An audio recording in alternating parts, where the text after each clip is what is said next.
How you doing, YouTube? Matt Mass Beer Reviews, back with yet another review. A little bit of Jersey time in the form of Magnify Brewing's Velvet Rope. This is a Galaxy Citra and Motica Triple IPA. Kind of excited to dive into this sucker. I have not had a Magnify beer, or reviewed one, let's put it that way, in a minute. And yeah, this one comes courtesy of Gordon. Thank you very much, brother. He shot me off a box the other day, and I was kind of excited because I love this label. Something about this label just does it for me. I don't know what it is.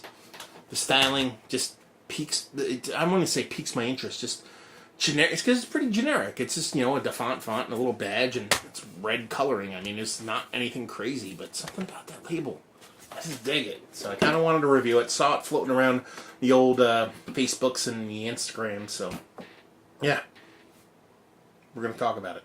I already told you I love the label, so there's no surprises there. Let's see what we have. Whew, I just got punched in the face with, like, dirty socks. Is that a good thing? I don't know.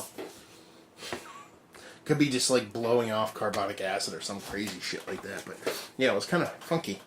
Yeah, what do we have here? Quarter pinky finger. Not much of a head. I wouldn't call it rocky or creamy. It's just barely there.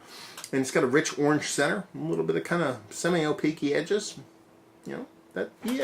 So she looks like a triple IPA. She doesn't look like your new school, super oated, crazy, touch of lactose, kind of milkshakey IPA, triple IPA. She looks like your kind of new school, old school triple IPAs.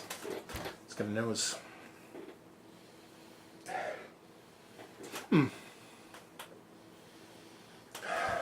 Yeah, she smells like a citrus nail polish remover.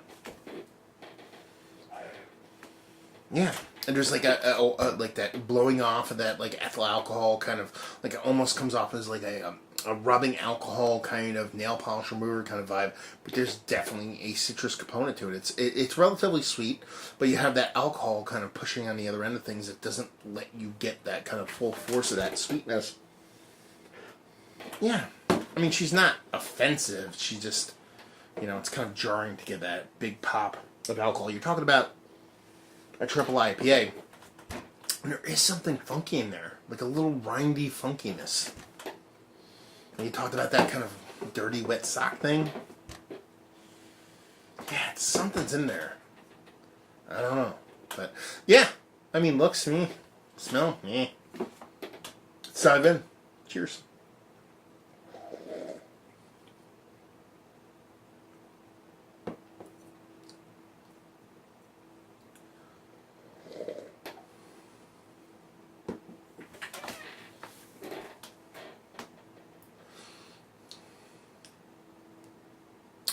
Yeah, right. Yeah. And not getting dirty sock in the taste. So thank you very much. And it's hot. There's an ABV kind of impact to it. I'm getting a little bit of kind of heat floating around right there. And there's definitely like citrus rindiness kind of floating around the edges.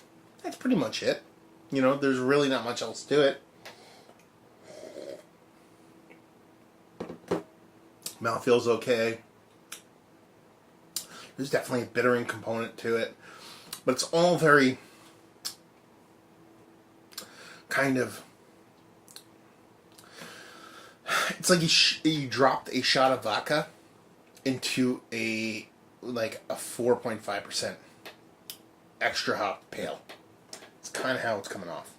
A generic one. Because it's just beautiful 4.5% pales. But you take a nice kind of citrus forward pale, or let's reverse that. If you take like a watered down screwdriver and you somehow carbonated it, it's kind of coming off that way. So yeah, definitely citrus is in there.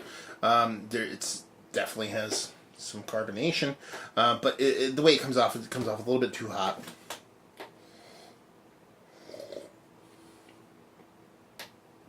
A little too muted for its ABV. I mean, talk about that level of ABV. You should be able to push an impactful note somewhere, whether it be the malt, hop, something that's super aggressive, Because we're not talking about like dancing in the corners very gently on things. We're talking about a triple IPA and the 10.5%. It's a gigantic beer. You should be able to deliver something of aggressive impact in there, so we get to earn that ABV, and it's just kind of lacking in that respect. Outside of the very few that do these kind of triple IPAs proper, whether it be the Verdants of the world or the Equilibriums of the world, the other halves of the world, a lot of people do fall flat on them, and they kind of miss the mark. So it's not necessarily a Magnify just isn't up to snuff. It's just more that this is where a lot of people end up when they get into those kind of double-digit IPAs. I think a lot of times, not that they can't be, because the Verdant from Putty from Verdant was one of the best beers I had all of last year, and that was a big triple IPA. You can get delicious, impactful triple IPAs. Those double digits are usually best left to the barley wines and the IPAs or not IPAs, the stouts and those bits and pieces of the world. So, yeah, it's not a negative beer in the general sense of the word, but geez, such is life. So let's talk about it. Is it one of the better triple IPAs that I've had as of late? No. Definitely on the outside of that. Value and availability, no ideas. A triple IPA from Magnify, I'm assuming $20, give or take. And leave you with brewery only. And leave you with, if you like what we like this. If you want to get fucking wrecked, and you like hops, because it's going to give you hops and it's going to get you wrecked. So that's pretty much its wheelhouse. I could see some people digging it. So it's not necessarily a thing where it's just a overtly negative beer in general. It's just not for me, and doesn't land in the way I like the hazies to land, especially in the triple IPA world. So there you go. Another review in the books. Hopefully you guys enjoyed it. Down there if you want to talk about it. Massive Beers if you want to check me out doing the social media stuff. Beer Massive if you want to check me out doing the whole podcasting thing. And hopefully you guys enjoyed the review. Hopefully you're enjoying a nice little Jersey jam right now. And hopefully see you next time. Cheers.